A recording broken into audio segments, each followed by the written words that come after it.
Cuando naces el camino, ¿cuánto entrenas? Entre 10-15 kilómetros todos los días. ¿Qué llevas en la mochila? Saco de dormir, 3 mudas y nunca debe faltar un fuet, chocolate y pan.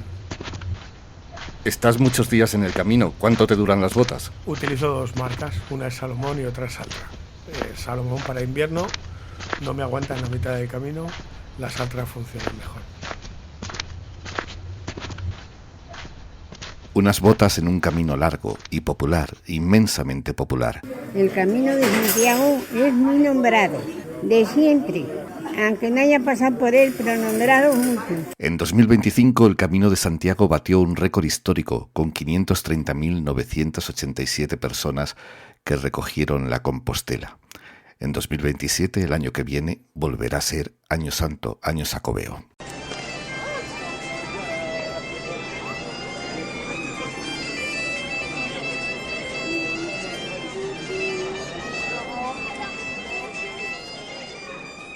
Suenan las gaitas en la Plaza del Obradoiro, en Santiago de Compostela, en la última etapa del camino. Y el periodista que más sabe del Camino de Santiago es Fran Contreras, forma parte del equipo titular del Sanedrín del Estrellero.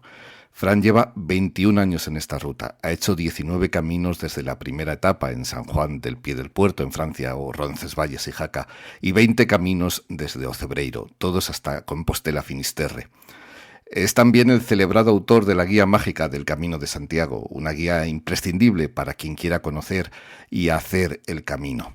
Ahora acaba de ver la luz la 12ª edición de esta guía. Es una edición de lujo, en tapa dura, guardas ilustradas con un juego de la oca del camino y el prólogo, como es habitual, de Javier Sierra. En el libro hay muchas historias interesantes y un mensaje que deben tener en cuenta los que están pensando en ponerse las botas y empezar a andar. Lo importante no es llegar, es caminar. ¡Go! Siguiendo las flechas amarillas. ¡Opa! Esto es El Estrellero. Aquí hablamos de viajes, de pueblos con encanto, de playas y valles. El Estrellero es un blog y también es un podcast, es un punto de encuentro. La Guía Mágica del Camino de Santiago, la excusa que hoy nos reúne para hablar de este itinerario mágico, tiene ya 12 ediciones, nació en 2015. Fran, ¿cómo fue aquel comienzo? ¿Cómo surgió la idea? Bueno, mi vinculación con el camino nace hace 22 años, en el 2004, cuando era reportero redactor del desaparecido programa Milenio 3 de la cadena SER. Sabes que a mí me van los enigmas, misterios, las leyendas, y en ese momento propuse a Carmen y a Iker realizar el diario de un peregrino, el diario de un reportero al pie del Camino de Santiago en las ondas, y contar semana a semana pues la experiencia, los misterios, la historia, los enigmas que tiene la que es la ruta histórica, cultural, artística, gastronómica, medioambiental, la ruta sagrada por excelencia que había en el siglo XX y que hay en el siglo XXI en el mundo, declarada Patrimonio de la Humanidad.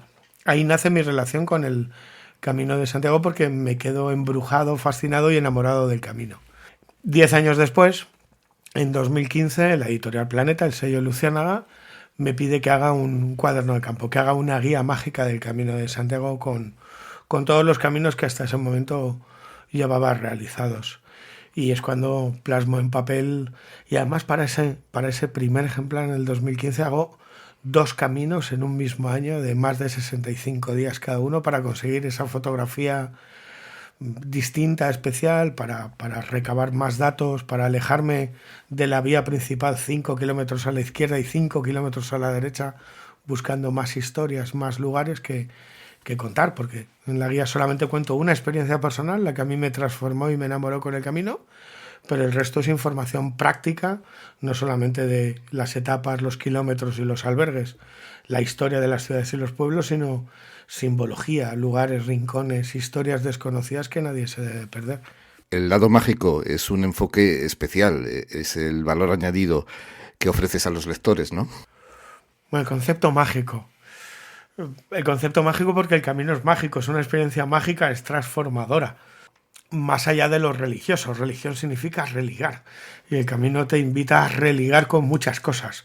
Te invita a religar con la historia, con el arte, con la naturaleza, y hay tantos propósitos como peregrinos. Entonces te invita a religar con la gastronomía, con las tradiciones, con las costumbres.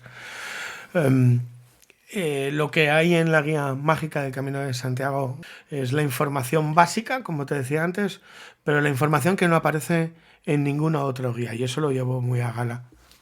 En el texto dices que los 900 kilómetros del camino están llenos de lugares con esa condición mágica y espiritual, y Sí. citas como ejemplos en Roncesvalles, San Juan de la Peña, Leire, Nájera, Carrión de los Condes o Cebreiro.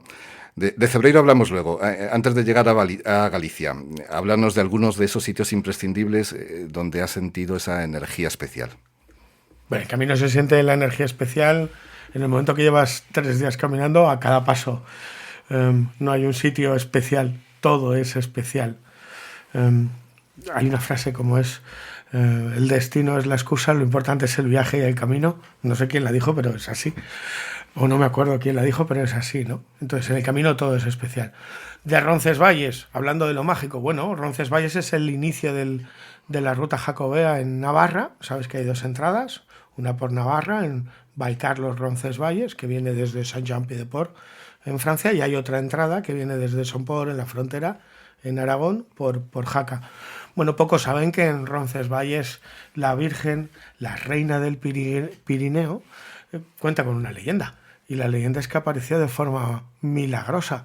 Cuentan que un pastor vio unas luces extrañas en los cielos, igual que el eremita Pelayo, que descubrió la tumba del apóstol, y en un sueño profético, el obispo Sancho de Pamplona fue avisado de forma prodigiosa de que se había encontrado a la Virgen, y esa Virgen se localiza en Roncesvalles, es trasladada a Burguete, pero milagrosamente cuenta la tradición que la Virgen vuelve al lugar donde apareció.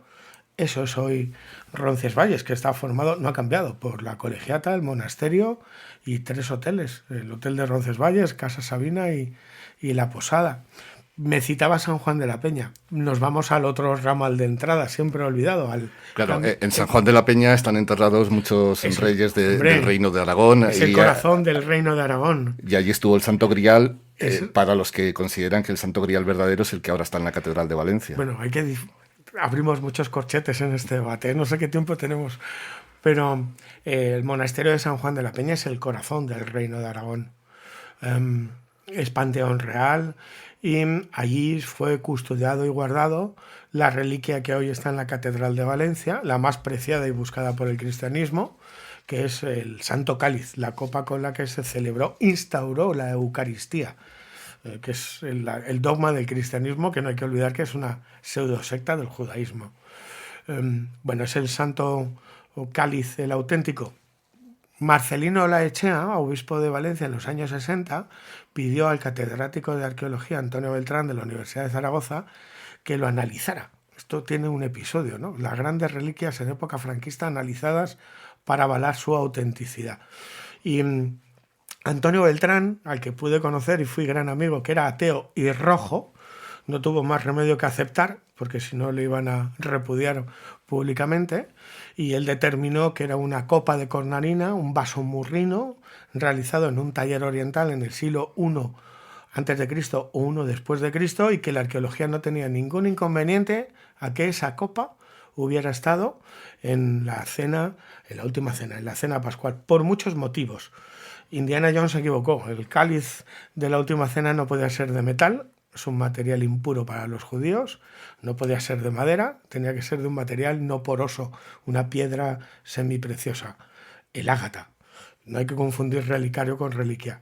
Bueno, al margen de si es o no, en sí mismo esa pieza, estando en San Juan de la Peña, provocó algo fascinante para ti, para mí, para todos los que nos gusta la literatura de viajes y caballeresca. Estando el Santo Cáliz en el monasterio de San Juan de la Peña, hizo que los trovadores prorrogasen o prolongaran la existencia de esa reliquia por Aquitania, y que naciera el ciclo artúrico literario caballeresco, el Creyent de Troyes, Robert de Buron y Wolfram, la literatura caballeresca de viajes. Grial es mucho más que para mí, que la copa de la última cena es también un símbolo y un mito, y es fascinante su búsqueda. Quería recorrer contigo las etapas gallegas del camino, es decir, hemos pasado Roncesvalles, San Juan de la Peña, pasamos por La Rioja, por Carrión de los Condes. Carrión de los Condes es fascinante, en Tierra de Campos, en Palencia. Ahí en la iglesia de Santiago hay una arquivolta donde hay casi 24 oficios gremiales. Es la única iglesia donde aparecen 24 oficios gremiales, entre ellos algunos muy curiosos como las plañideras, y uno que es único en su género, la contorsionista o la danzante, porque no solamente había trovadores hombres, había también mujeres. Mucha gente empieza el camino en Ocebreiro, que sé que para ti es un lugar muy especial. Allí ejerció como párroco Elías Baliña, que es el impulsor del camino en esta etapa moderna, el creador de las flechas amarillas. ¿Qué significa para ti Ocebreiro? Ocebreiro es el corazón del camino. Has dicho una cosa que te voy a corregir. Mucha gente empieza el camino en Sarriá para hacer los últimos 100 kilómetros. El camino en Galicia empieza en Ocebreiro, a 1500 metros de altura, en los Ancares gallegos, en una aldea que hunde sus orígenes en época celta, después romana, que era eje de las vías de comunicaciones, donde se instaló uno de los primeros monasterios, hoteles, entre comillas, de peregrinos en la Edad Media, junto con el de Samos, el de Roncesvalles o el de Santa Catalina en Somport. Y allí en los años 80 hay un sacerdote, historiador, que tiene una genialidad y que está olvidado. Se llama Elías Baliñas y él, esto tendría una protohistoria, él se reunía todos los domingos a comer con intelectuales gallegos, entre ellos Fraga, y en su afán de recuperar la ruta de peregrinación convence a Fraga para que le dé permiso a señalizar y abrir la ruta de peregrinación.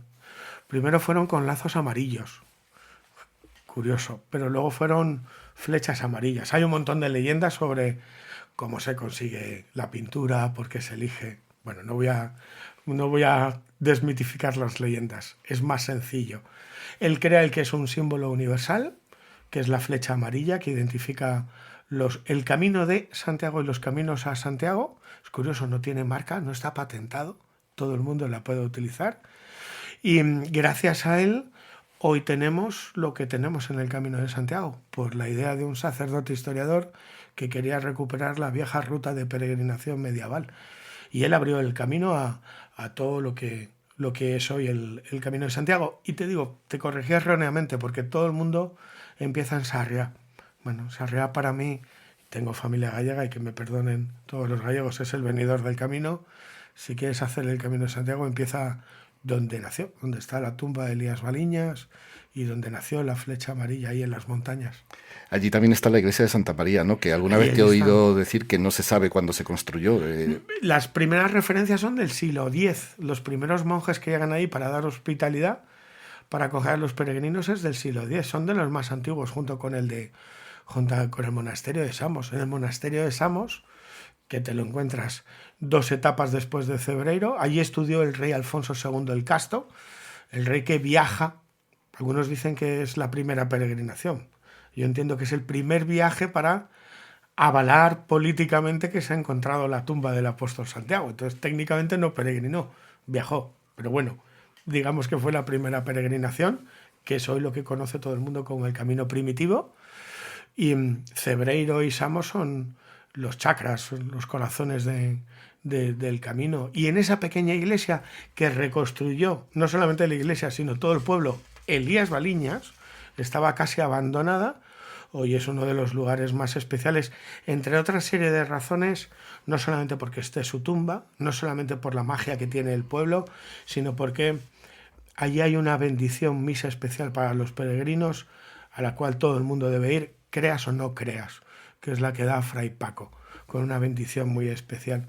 Allí se recuerda el lema de sé feliz y haz feliz a los demás, ultreia chuseia, más allá y más arriba. Que el amor sea luz de esperanza en tu caminar, que la paz sobreabunde en tu corazón, que la bondad sea tu huella en esta vida, que la fe te afiance frente al misterio de la vida, y que llegado el momento de alcanzar la meta, Dios, el amor, te abrace eternamente. Sé feliz y haz felices a los demás. Antes de llegar a Samos está Triacastela, Sí. donde ahí hay una cárcel de peregrinos. Estaba la cárcel. ¿O hubo una cárcel de peregrinos? Estaba la cárcel de... Una de las cárceles, son las cárceles judiciales que había en todas las comarcas, y ahí estaba la cárcel del peregrino. Hoy te puedes quedar a dormir, hoy es un hotel, puedo decir, pertenece al complejo Sacobeo, que es un albergue, pero también tiene habitaciones, y te puedes quedar, yo me quedé a dormir. Pero Triacastela tiene cosas también muy singulares. Tienes un castaño milenario en Ramil antes de entrar a Triacastela, tienes una hoguera centenaria, tienes una osera donde se guardaba la miel para que los osos, es zona de osos, no se llevaran la miel, y es un lugar fantástico cuyo nombre deriva de los 3 castillos que protegían toda esa zona de las incursiones.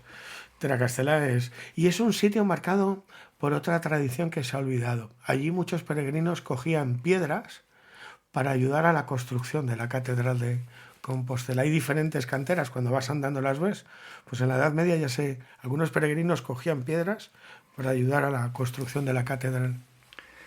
En la etapa primera de Sarria a Puerto Marín, primera desde el lado más comercial del Camino de Santiago.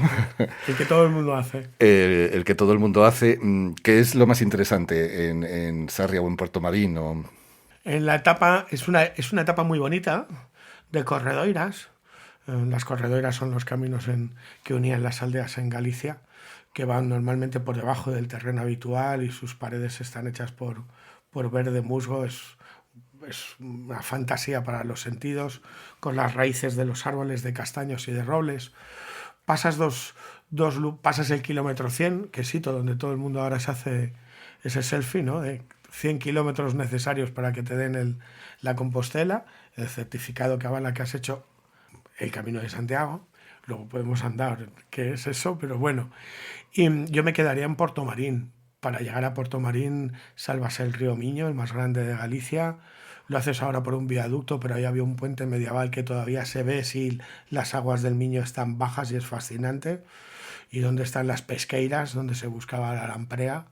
Y luego Puerto Marín es un pueblo, curiosamente, que no es el original, estaba más abajo, pero la construcción de un embalse cercano hizo que piedra a piedra se trasladara del lugar, incluida la iglesia de San Juan.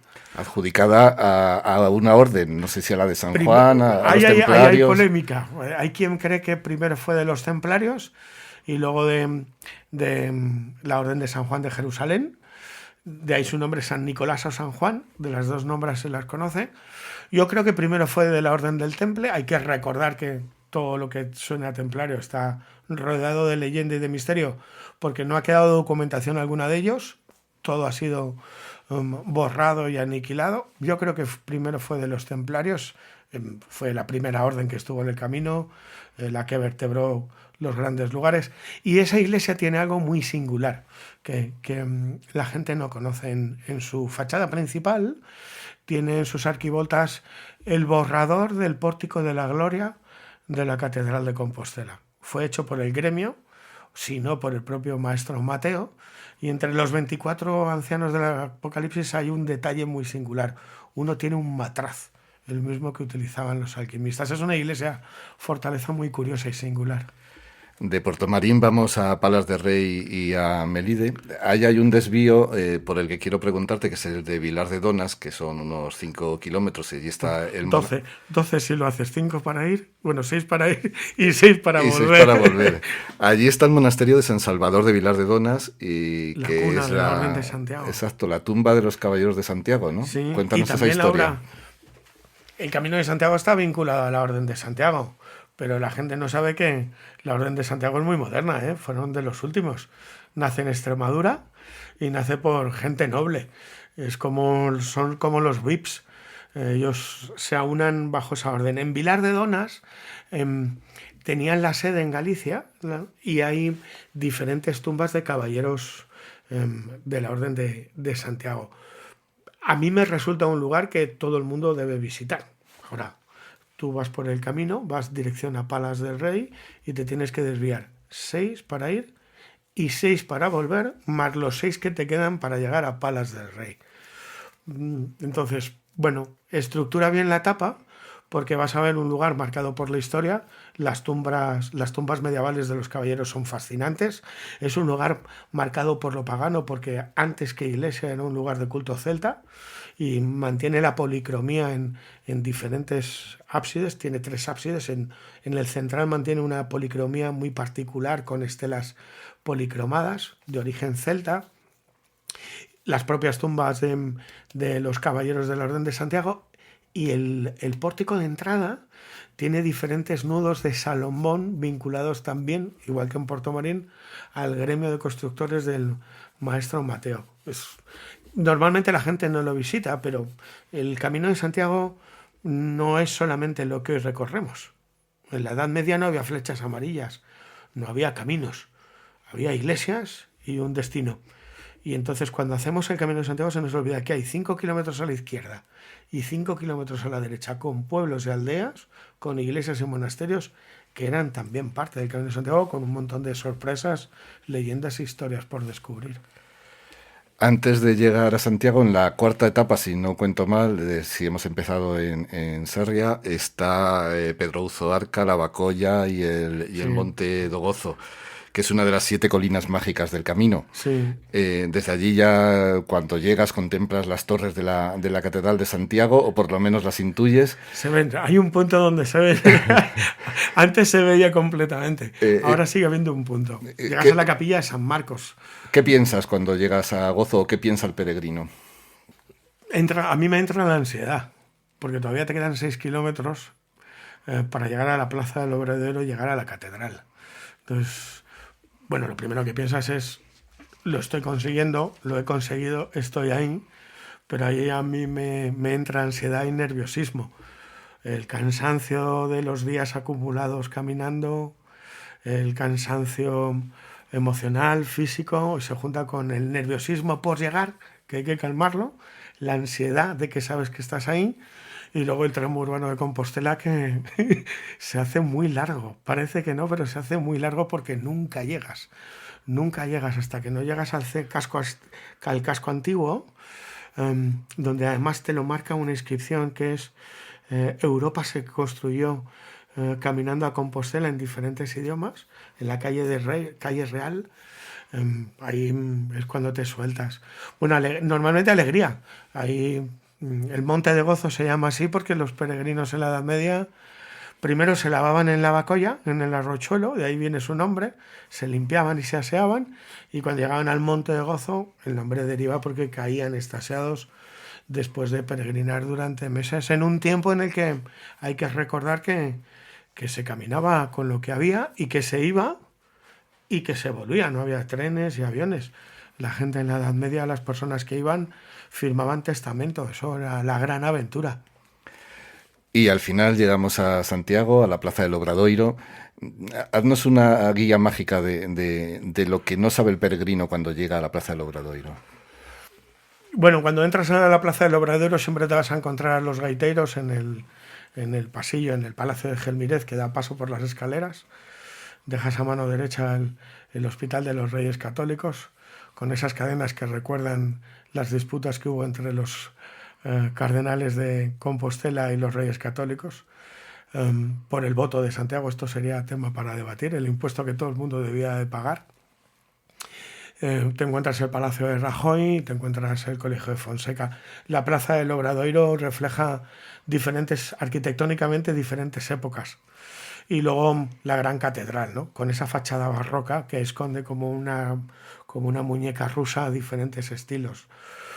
Ha cambiado mucho esa entrada, Juanfran. Cuando yo entré con mi mochila, subí por las escaleras y crucé el Pórtico de la Gloria, dando los cabezazos a San Roque y entrando con mi mochila hasta adentro.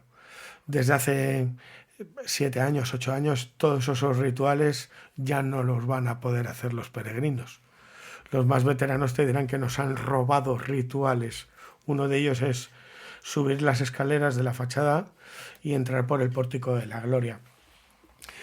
¿Qué se van a encontrar? Bueno, la gran catedral. ¿Y qué es lo que no se deben de perder? Pues mira, en la catedral hay algo que poca gente sabe. Todo el mundo va a la misa bendición del peregrino para ver el Botafumero, Bueno, hay que adelantar que el botafumero solo lo vas a ver si alguien lo ha pagado y cuesta 400 euros. Esto es importante decirlo, porque muchas veces te crees que vas a ir a la misa de las 12 o a las 6, vas a ver el botafumero, que servía para limpiar de aromas impuros en la Edad Media la catedral de todos los peregrinos que llegaban, y no es así.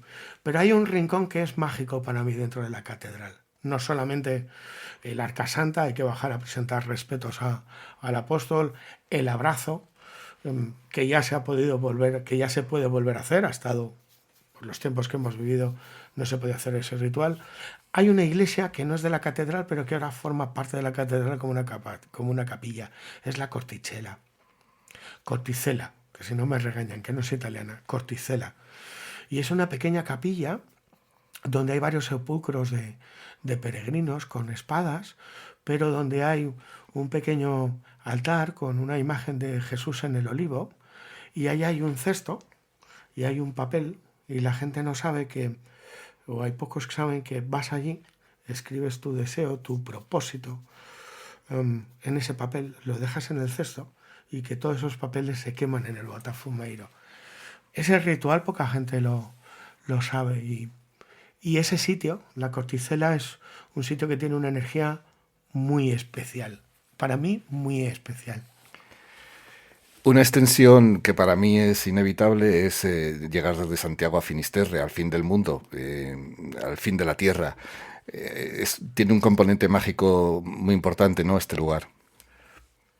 Es el fin del camino, y es el camino más mágico, pagano y también religioso. Bueno, creo que me voy a echar a la espalda a todas las autoridades religiosas eclesiásticas de Compostela, pero la última Puerta Santa no está en la catedral, está en Finisterre, y se abre en los años santos, y es la Puerta Santa de la Iglesia de la Virgen de las Arenas, donde se venera un Cristo milagroso, excepcional, que es el Cristo de Finisterre, el Cristo de la barba dorada. Yo los llamo los Cristos del terror, el de Orense, el de Burgos, el Señor de Burgos, y el de Palencia. Están confeccionados, son articulados, mueven la cabeza y los brazos, están hechos con piel de ternera, pelo humano, y en su interior tenían unas pústulas vacías que se llenaban de sangre o de vino para que cuando salieran en rogativa crearan todo un teatro de emociones, nada positivas, porque eso generaría terror más que otra cosa, ¿no? Sobrecogimiento. La última Puerta Santa está en la Iglesia de la Virgen de las Arenas, y el final del camino más mágico y pagano es el kilómetro cero, que está en el Cabo de Finisterre. Llegas a Fisterra y luego subes 3 kilómetros al Cabo de Finisterre, al antiguo fin del mundo hasta que se descubrió América, donde los romanos tenían el templo al dios Sol, el Ara Solis. Territorio de templarios, porque mucha gente va al Cabo, sube al kilómetro cero, ve el faro, pero se olvida de que allí hay otras piedras santas que están arriba, porque era el territorio del eremita San Guillén, donde todavía hoy van los lugareños y aquellos que siguen tradiciones ancestrales en busca de fertilidad, a bailar en esas rocas, en las de Musía, que es un añadido turístico al camino, pasas por debajo, aquí te subes, y cuando te subes y te mueves hacen toc toc, toc toc.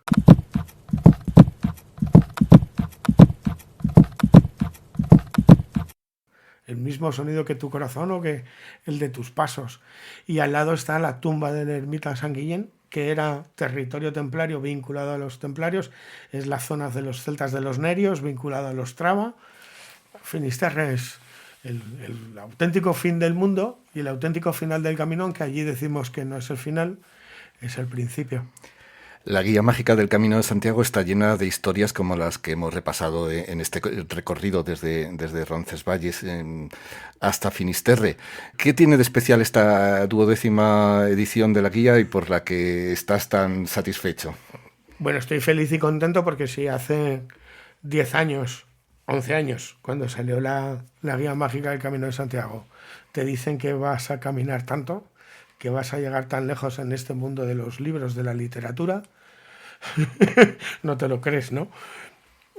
Y me hace muy feliz que Luciérnaga, que la editorial Luciérnaga, que Planeta haya tenido a bien hacerme un regalo, que es que después de todos estos años caminando juntos, en los que Con esta guía hay miles y miles de personas que han realizado el camino, no de España, sino de todo el mundo. Hay otra edición en Italia y espero que haya sorpresas en otros países dentro de poco. Bueno, han decidido hacer una edición especial, ellos la llaman de lujo, yo le llamo especial porque es de tapa dura y con las guardas es la parte interior del libro, ilustradas con un juego mágico, un mágico juego del Camino de la Oca. Y en cada casilla con un símbolo vinculado a leyendas que cuento en el libro. Bueno, es un regalo, sirve para celebrar la 12ª edición. Son 13 en realidad, no le tengo miedo ni soy supersticioso con la que hay en Italia. Y para celebrar el próximo Año Santo, estamos viviendo una década maravillosa. En 10 años, 3 años santos, 21, 22, 27 el año que viene y el siguiente el 32. Es un momento único y toca vivirlo. Así que feliz y con ganas de que haya muchas más personas que sigan caminando y conectando con una forma de ver el camino no mágica ni esotérica. Bueno, diferente, con otra perspectiva, bajo la mirada de lo histórico, de lo artístico, de lo gastronómico, de lo sagrado. La última pregunta es un consejo para mí, y seguro que para muchos de los que nos están escuchando. Tengo 5 días, quiero hacer algún tramo del Camino de Santiago. ¿Qué tengo que saber? ¿Por qué me decanto? ¿Dónde empiezo? ¿Cuánto tengo que entrenar? Resúmemelo para contarlo a los amigos. Te lo resumo. Y te lo resumo con una de las sorpresas de esta nueva edición. No solamente va en tapa dura, sino que cuando quitas el forro descubres que hay una nueva portada, que es en color blanco y en negro. Y en esa portada hay una frase. Lo importante no es llegar, es caminar.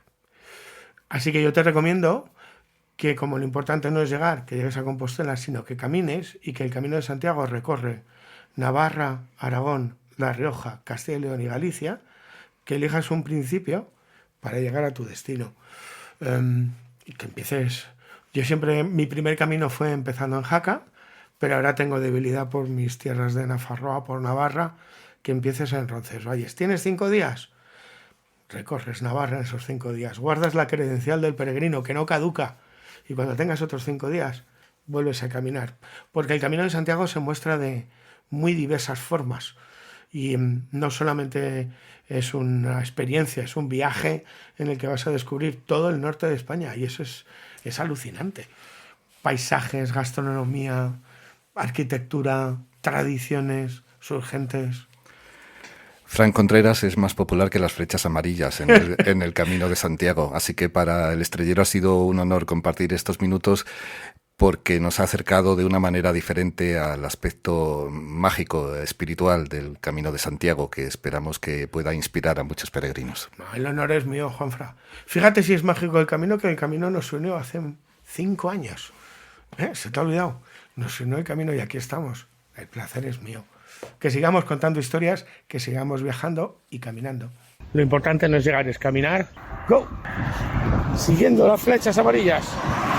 Lo importante es el camino. En El Estrellero tratamos de hablar de lo importante y de lo interesante. Incluso a veces coinciden las dos cosas.